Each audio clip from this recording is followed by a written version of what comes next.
All right, thanks for joining us on Valley News Live. Let's get right to it. Outdoors throughout the day, we've seen that hue and haze of smoke work its way into the valley. And now tonight you can smell it. Here's some photos that were shared with us. Roxanne capturing this over the Detroit Lakes area, and a lot of very orange or deep orange sunrises and sunsets. Cormorant Lake area. Jackie, thanks for uploading yours. Once again, I'll show this. I showed this at the very top with a little explanation, but where you see these red colors here, that's the intense or high amounts in a column of air of wildfire smoke up by the Winnipeg area. We have a cool front that will be sagging down south through the region, and that's going to increase our levels in the depth of our atmosphere of smoke particulates, and some of those are already making their way down to the surface because you can smell that campfire-like smell even here in the FM area tonight. This will peak tomorrow, so those with asthma, respiratory illness, you may have noticeable distress from that. So we'll keep our eyes on that, but the levels should increase tomorrow. And tomorrow will be it because that cool front comes through. You can see it clean the atmosphere out, kind of suppress or push that smoke layer to our south. Right now, clear skies, and we have mid-60s here in the FM area. Elsewhere, 50s up near the international border. Langdon, you're at those mid-50s right now. 60 for Grand Forks, 66 in Fergus Falls, with still some 70s down to the south in places like Gwinner. A few clouds streaming into the area as we head into the overnight hours. Notice the radar painting a few sprinkles up there near the international border.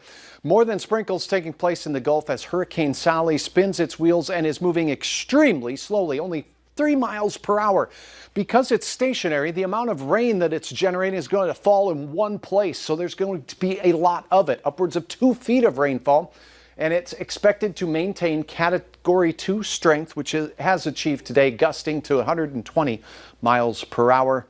Wednesday, the time of landfall expected from this very slow-moving storm. For us, heading to bed tonight, light winds, quiet conditions, a few clouds up north, maybe some fog as well. And as we start our day, we'll have temperatures in the 50s north and mid-60s south. Notice all the arrows down here. The wind will be quite strong in the Sisseton Hills overnight. You may even wake up to some gusts over 25 or 30 miles per hour.